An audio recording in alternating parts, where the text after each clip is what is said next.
Welcome students, families to this video. We're going to be going over some of our MAP reports that will be coming out today for you. Again, we have the written explanation, but I thought it would be extra helpful if we went through some of the key points together in a brief video. So first I want to start by going over a special note now that we're in a different boat from a few years ago. First, I want to talk about students that are in the 85th percentile. This is a tip just for those parents and students in the 85th percentile and up, or have a RIT score roughly 225 to 230 in either reading and math. Once you get up to this level, it does become very difficult to grow. And in some of the cases, it's actually like 0.8 growth is expected. And in some of the higher levels, 240, 250 and up, it can actually say zero growth is the possible target for those students. So if you're looking at your growth report and it says like 0 or -1, but your child is in the 91st percentile or has a RIT of 255, that's great, and we'll talk about that in a moment. But just a quick warning that while we talk a lot about growth, once you get to the top end, it becomes very difficult to grow because there's not as much room to go at that point forward. So let me go ahead and switch over here to, again, I just want to bring up and talk about our RIT scores and what they mean. Now, RIT scores are the number you get at the end of the test. So if you're thinking about a quiz and there are 10 questions on a quiz, your RIT score, best way to explain it, might be like an 8 out of 10. You got an 8. So the number is exactly what number are you earning by the time you end the MAP assessment. Now, I'm including these here because these are the norms from 2020. So from every kid that took it in the previous year and in that year, they collect all of that data and then they send that out to schools every so many years. So we see how our kids are doing and where most kids are in America. Now, if you're an extra data statistician, you can look at standard deviation, but we're not going to focus on that. I want to make this super accessible. So I want to talk about the mean here. So we're looking at the average. So when you look at the average, you're looking at where does the average student in that grade fall at that point in the year. So you can see here for reading, we have fall is right here. Whoop, let me go back. Fall is right here, winter is here, and spring is here. So I'm looking at this chart and I go, I have a 9th grade student. The average 9th grade student in the fall should have roughly a RIT score of 218.9. So when we get to the winter, which is what we just took in November, I would expect that student to go up to 220.52. And when we take it in the spring, April, then you'd look at the student earning at least a 221.4. And that would be sort of what you're looking for what the average student should have in 9th grade. So that tells us that roughly, without the standard deviation involved, the average students in 9th grade should earning between a 218 and a 221 if they are on track. Now, over here, I put the numbers pulled out from these charts. So we have reading on the left and math on the right. So if you look for most 9th through 12th graders in the reading, you need to be falling between 218 and 225 to be at a high school level in reading. For math, you need to be scoring somewhere between 226 and 235 to be at a high school level in math. But what we can see is if we drop back to the middle school, which is 6th through 8th grade, we can see these bands as well. So very similar that 215 is the start, but for reading, if you are falling into the foundational level of content, knowledge, and skills for reading in 6th through 8th grade, your RIT will be between 215 and 221. In math, it'll fall between 215 and 230. Now, we can also go all the way back to kindergarten and 1st grade, but so for us looking at 1st through 5th grade, if your score is between 160 and 215, you're in that grade band of 1st through 5th grade content, knowledge, and skills, and math 160 to 215. Now, again, you can go find the individual grade level about where you're falling with your skills and your content knowledge. So let's say that you look at the report and you have a 198. I'm just pulling a random number. So I'm going to come over here to this chart, and it is included in the numbers, but I'm going to come over to this chart. I'm going to look for 198, and I'm going to say end of 3rd grade is 197, and beginning of 4th grade is 196, and then winter of 4th grade is 202. So that means that right now, if I got a 198 in reading, I'm falling somewhere around just before winter of a 4th grade year in terms of content and skill mastery. Now, this is giving us core foundational knowledge in reading and math, not so much more of the advanced stuff that we see in like SBAC, ACT, or college entrance exams. This is the foundational knowledge for each of those grade levels. Now, just a quick warning. if you're looking and you are falling in that 1st through 5th grade or that 6th through 8th grade, that is okay. This test really shows and highlights the power of growth across the board. And so one of the things that allows us to see is that how quickly students are growing and accelerating their learning to close gaps. One thing that we are seeing in our reports is that we are actually growing kids at an exponential rate, and many of you are going to see that on the documents. And so at that point, let's go ahead and talk about growth, because that last one was around achievement, but let's talk about growth. So again, I want to recap though, that if you are at like 220 to 225 and lower in your RIT score, then it is easier to grow because there is more room to grow. Once you get up to that 225, 230 and higher, it gets much harder for growth. The research-based norm that we have always seen when we've had our PDs with the companies is that unless you're 225 and higher, you should be growing 4 to 7 RIT points between August and June if everything is standard. That means you're not accelerating, the school is not accelerating you, that the child is not accelerating themselves, and that we're only seeing 1 year of growth. So if you think about if everything happens as it should year to year, a kid should start out around 140 and then every year add 4 to 7 RIT points until they graduate high school. As they do that, that shows that they are on track for year-to-year growth, not necessarily higher, not necessarily lower, but they are on track with the majority of students for how they grow. As a reminder, if you are 225, 230 and higher, most likely what you're going to see is a -5 for growth, a 0 for growth, or a 5 for growth. Anywhere between -5 and +5 is very standard for students at the higher levels. So I don't want any of those students that might be at like 250 look and go see a -2 and then get really upset about their growth. That is not the case. In fact, you being able to maintain those higher levels and higher percentiles is very typical and normal for the top third of students who take the MAP assessment. So what does growth look like when how we try to predict where students should be? So if we look at the research of 4 to 7 RIT points, let's picture that in the fall for your reading test, the student got a 210 for their RIT. So if we add the 4 to 7 RIT points to 210, right? So we take 210 and we do plus 4 to 7. That means that in the spring and April, the student should earn between a 214 and a 217 for a normal year of growth. Now what we do is we just take that and cut that in half from the 4 to 7 and go about 2 points for the winter. So for winter, if this student between fall and spring is on track for their yearly normal growth, this time they took the assessment, they should be somewhere around 212. So again, you can come back here and look at the original RIT, take 2 or 3 points, add that in, and then see where they are. And again, we put an estimated 3 RIT growth for the winter in the reports, and we'll talk about that in a second when I am showing you an example for the MAP. So remember, one thing that's really cool, and a lot of you parents are going to see this with the students as well, is that every 4 to 7 RIT points that are added, that equals 1 full school year of learning. So if you're looking at your child's report and it says 14 or it says 28, every 4 to 7 points is another year of learning that your student has already done in about 4 months. That is incredible. It should definitely be celebrated. Call it out, celebrate that kiddo, and keep that pushing, because that shows that they are closing gaps by adding multiple years in a single smaller time frame. And if they keep growing at that rate, they're going to not only close the gaps that they might be having, but they're also going to excel them past other students at the top for the rate that they are growing. So let's go ahead and move on here to percentiles, which is the other big piece that you'll be seeing. So again, percentiles answer the question that you might have when you look at the report and go, how is my child doing compared to other kids that have the same age or are in the same grade level? How are they performing in that level? So here shows the cut down of the percentiles. So you're going to see these big cuts between the 1st and the 20th percentile, the 21st and the 40th percentile, the 41st to the 60th percentile, and the 60th to 61st and up. If you're looking at those percentiles, this is essentially what they mean in terms of how they're doing compared to other kids. We look at it sort of in this way. If you're in the 60th percentile, you are really at the advanced level of your grade and higher at that point compared to other kids.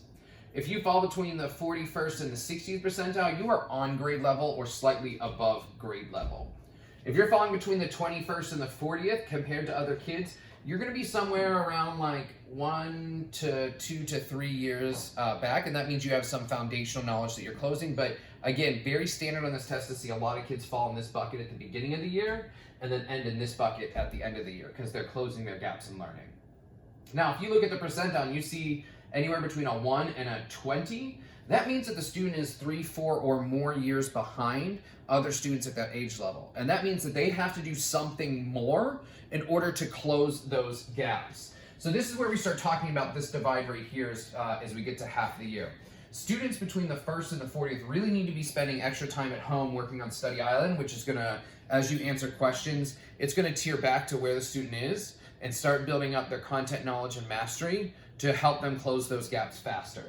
Delta Math is something that a lot of students have talked about has been super helpful between August, and so a lot of students that you're going to see in that math jump, if you ask them, well, what do you attribute that to? What helps you with that jump in math?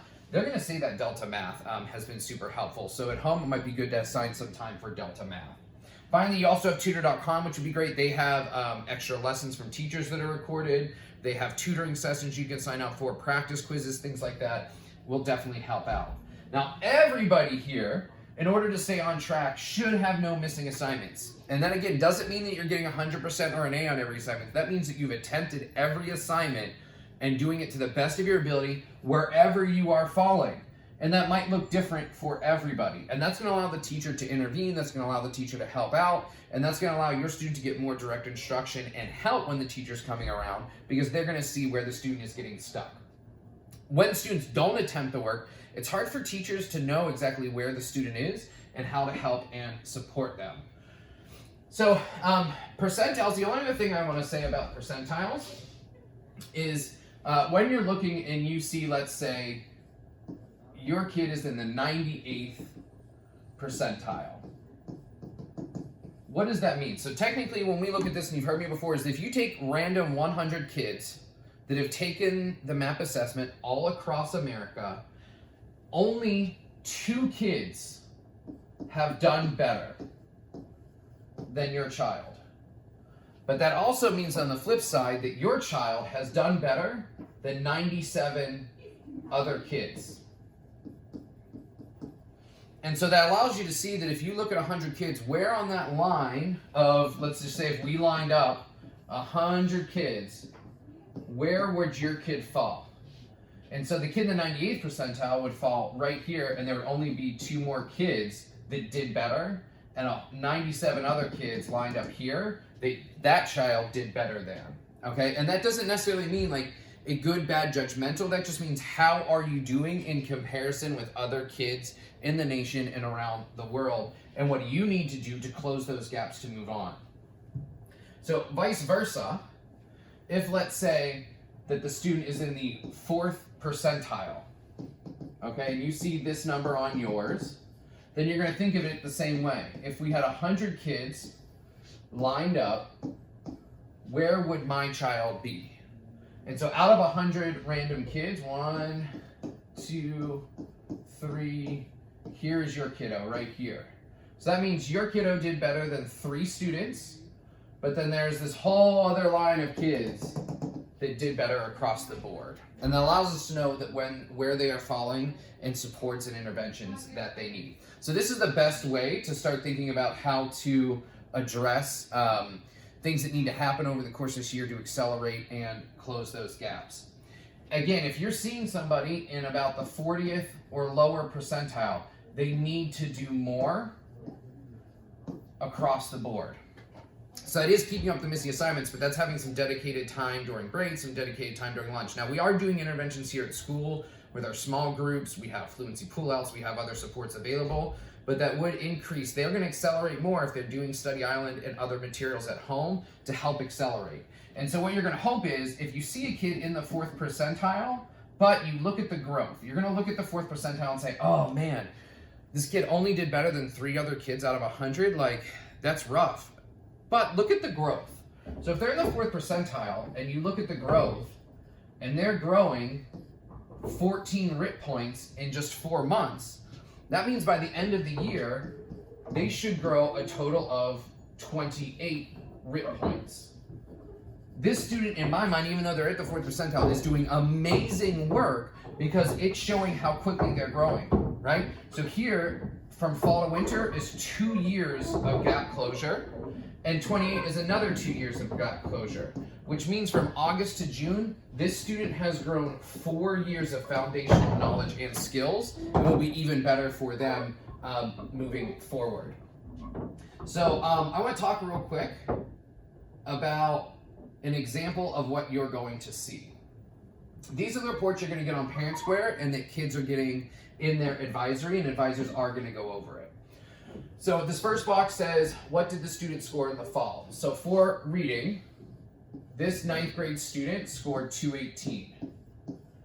It says, what should the student have scored in November? So in November, this student should have scored 221. Now, if I look at that and I say, okay, well, what did the student score? So the student actually scored 200.